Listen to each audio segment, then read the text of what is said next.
como les contaba, tenemos una invitada en el piso, Nilda Palacios, que es coordinadora de proyectos de la Fundación Santillana. Y bueno, les voy a contar todo su currículum, que realmente es extenso. Es licenciada en Ciencias de la Educación de la Universidad Católica Argentina, es máster en edición en la Universidad de Salamanca y tiene 2 sombreros. Por un lado, es coordinadora de proyectos en la Fundación Santillana y es gerenta de multimedia de la editorial, que lleva el mismo nombre. Hoy vamos a hablar con ella porque en el día de hoy, primero, hola, ¿cómo estás? Hola, ¿qué tal? ¿Cómo estás? Muchas gracias por venir hoy. La verdad es que sabemos que es un esfuerzo que hiciste, porque hoy y mañana se está llevando adelante el 12º Foro Latinoamericano de Educación que patrocina la Organización de Estados Iberoamericanos en el Centro Cultural de la Ciencia con foco en la educación secundaria. Así que bueno, te agradecemos un montón que estés especialmente en este día tan especial.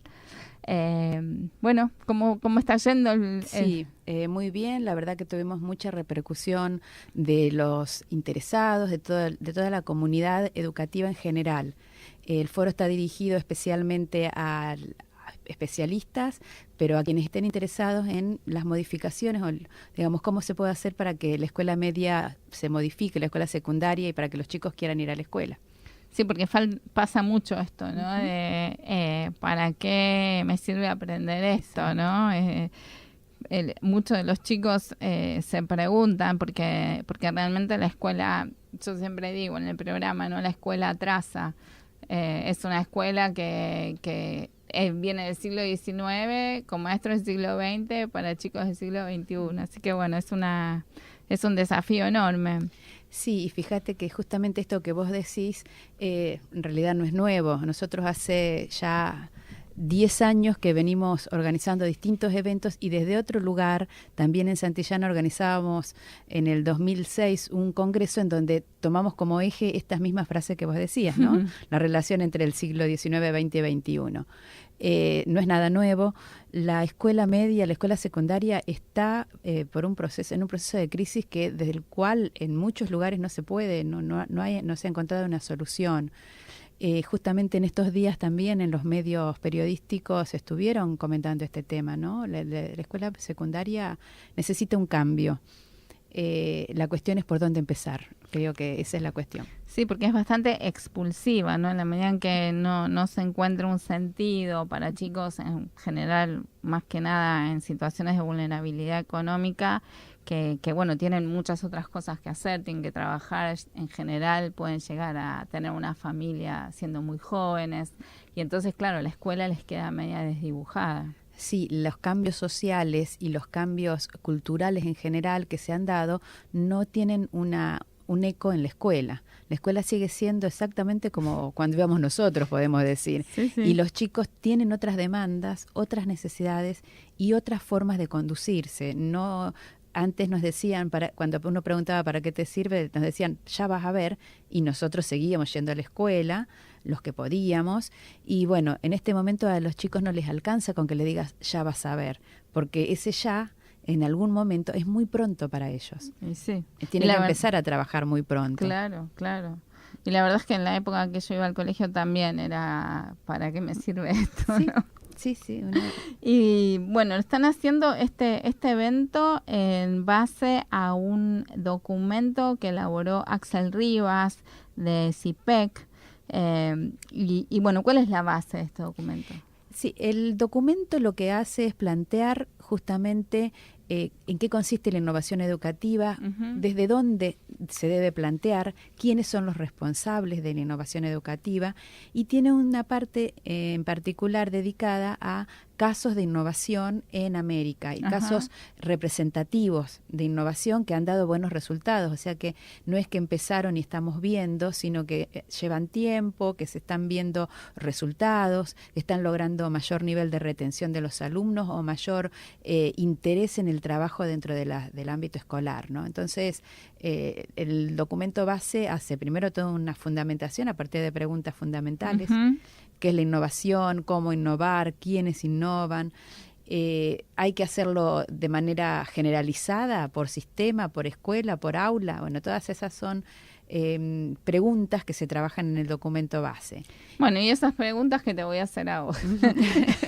¿Cuál es la base de la innovación educativa? ¿A qué se refiere exactamente la innovación educativa en la escuela secundaria? Sí, la innovación puede estar dada en cualquiera de los ámbitos de la institución escolar, en lo que puede ser en el ámbito del aula, en el ámbito de la organización, en el ámbito curricular, por supuesto. Hay muchos puntos desde los cuales se puede trabajar, desde los roles, desde los materiales didácticos que se utilizan, desde las estrategias que se realizan. O sea, hay muchos ámbitos. En el documento que escribió Axel Rivas para este foro, él plantea muchas formas de generar innovación, aún en casos muy particulares, aún pensando en un aula, en una materia. Por supuesto que hay que, digamos, podemos decir, aplicar innovación en distintos ámbitos, porque una sola cosa aislada no genera un cambio permanente. Pero cada una de las innovaciones, aun cuando sean en un aula, pueden ir generando cambios importantes. O sea, hay que valorar todo y hay que tratar de estar al tanto de lo que se hace. ¿Y cómo se baja todo esto a la realidad de la escuela, ¿no? Directamente en la escuela? Sí, primero generando espacios de intercambio docente. El docente es uno de los responsables principales del cambio. Si bien el que aprende es el alumno y el foco del aprendizaje tiene que estar puesto ahí, el docente tiene que generar el espacio. Si no genera un espacio para que un alumno sea artífice de su propio aprendizaje, el alumno por sí mismo no va a poder hacerlo. Entonces, hay una cuestión institucional, hay una cuestión docente y hay un lugar que darle al alumno. Son los puntos clave. En estos últimos días se estuvo comentando también los cambios que se vienen o que se piensan implementar a nivel ministerial desde la educación, la escuela secundaria. Creo que leer esos cambios o esas propuestas de cambio a partir del documento también sería un buen ejercicio, ¿no?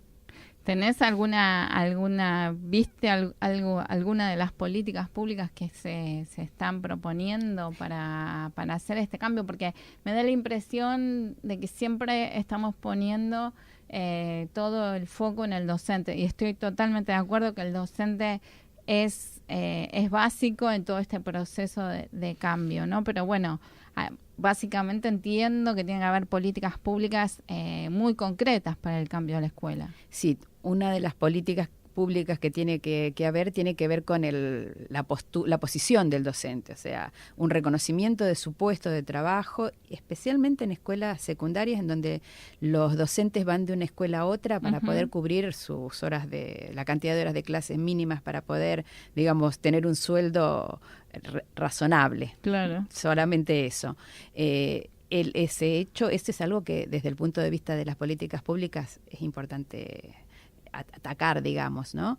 Porque si un docente está todo el día corriendo de un lado a otro, seguramente la calidad de su trabajo no va a ser el mismo que si está durante toda una mañana en una escuela, donde conoce a los alumnos en profundidad, donde conoce la problemática institucional y vive el ideario de esa institución. Entonces, ese es algo que debería, uno de los puntos a cambiar.